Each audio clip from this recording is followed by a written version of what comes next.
Faustine, merci de nous recevoir chez toi. Bonjour Vincent, merci à toi.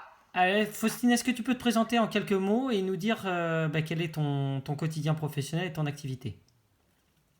Alors, je m'appelle Faustine Roulin, je suis avocat au barreau de Lille en droit du travail, j'ai 38 ans.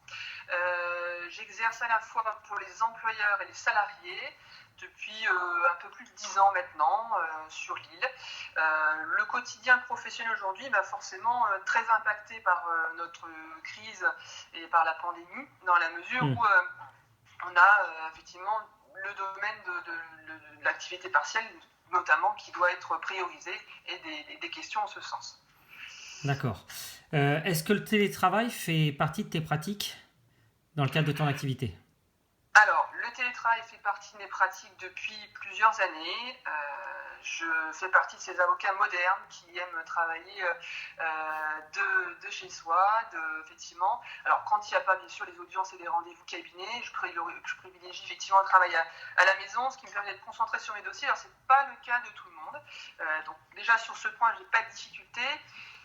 Par ailleurs, pour effectivement gérer les audiences, les tribunaux sont fermés, le conseil de prud'homme de Lille est fermé et ceux de la métropole sont fermés.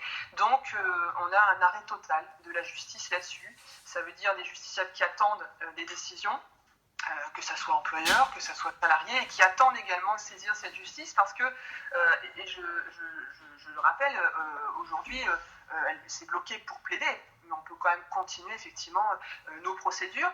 Et puis, il y a un impact également, c'est qu'on a moins de spontanéité dans les échanges, dans les courriers qu'on doit faire. L'impact, il est sur notamment les échanges qu'on doit faire avec la Poste. Le numérique ne peut pas tout remplacer. Alors, je pense la lettre recommandée, on va peut-être, effectivement, qui penseront à la lettre numérique, c'est peut-être ce que vous pouvez penser. C'est pas efficace. On a plus de garanties encore à aller à la Poste et dire voilà, je vais envoyer mon courrier recommandé. C'est le cas dans les procédures de licenciement. Un chef d'entreprise aujourd'hui doit convoquer un salarié à un entretien préalable au licenciement. Quand mon courrier va partir, quand il va arriver, c'est toujours la grande question quand on a effectivement un service restreint au niveau de la Poste et qu'on comprend effectivement du fait de cette crise sanitaire, bien évidemment. Je ne jette pas l'opprobre sur les services postaux, mais c'est une difficulté qu'on doit prendre en compte en la matière, et parce qu'effectivement le numérique ne peut pas tout remplacer, surtout dans des domaines comme les nôtres, comme mon métier. C'est très intéressant comme exemple parce que c'est vrai que ce genre de cas concret, on n'y pense pas forcément.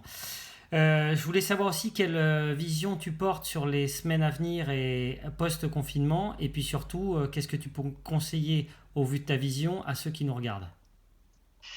Alors, ma vision, je ne suis pas d'un naturel très optimiste, ce qui me permet effectivement de toujours, j'ai toujours l'impression qu'en imaginant le pire, on va pouvoir mieux prévenir plutôt que guérir.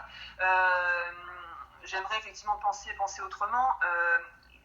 Véritablement, ce qui me fait peur, c'est qu'aujourd'hui, alors qu'on est en activité partielle, on me demande déjà de licencier pour motif économique sur des salariés qui sont en activité partielle. Ce qui me fait peur, c'est ça, parce que ça veut dire que demain, si je dis à mes employeurs, si vous prenez ce risque-là, c'est un risque contentieux que vous ne pouvez pas prendre. C'est véritablement la grande question. Puis après, effectivement, la vague de licenciements économiques qui pourra arriver après cette activité partielle, voir aussi comment l'employeur pourra se dire, maintenant, est-ce que j'ai le droit? Est-ce que je peux maintenant lancer mon licenciement économique? Est-ce que on ne va pas me reprocher à un moment ou à un autre? Est-ce qu'on sera indulgent avec moi en disant j'ai vécu une crise sanitaire et donc j'ai pas pu faire autrement? Il y a ça effectivement qui me fait peur. Bien sûr, toutes les fermetures d'entreprises, ça fait énormément peur à tout le monde. Je ne suis pas la seule. Évidemment, j'avais encore tout à l'heure une société qui m'écrivait pour une déclaration de cessation de paiement, extrêmement choquant quand on reçoit ce genre de mail. Et puis bon, là, pour revenir sur votre question, qu'est-ce qu'il faut prioriser, qu'est-ce qu'il faut effectivement mettre en place? J'aimerais avertir les chefs d'entreprise, les employeurs, les prévenir de faire très attention, et c'est le moment, c'est pas trop tard. On parle assez de gestes de barrière, de distanciation sociale. On est effectivement sur énormément de cas là-dessus. Il faut qu'ils puissent prendre la mesure des choses, prendre les mesures nécessaires. Pourquoi je dis ça? Parce que la responsabilité demain, ça sera la responsabilité des employeurs. Ça fait extrêmement peur aussi, puisqu'on aura nécessairement des salariés qui voudront aller chercher cette responsabilité. Donc, ça peut passer par le règlement intérieur qu'il va falloir faire évoluer. Ça peut passer par le document unique d'évaluation des risques qu'il faut faire évoluer. Et puis, ça passe également par les mesures concrètes. Alors, je sais effectivement, la problématique des masques, tout ça, on est tous au courant de ces problématiques-là. Je ne demande pas l'impossible, mais simplement une chose, n'oubliez jamais qu'il faut démontrer et toujours avoir la preuve. Si vous arrivez, vous, employeur demain, chef d'entreprise, à démontrer effectivement que vous avez fait le nécessaire, il n'y aura pas de danger à avoir. Il peut y avoir un contentieux, mais vous y allez en étant beaucoup plus serein. D'accord, effectivement, c'est bien.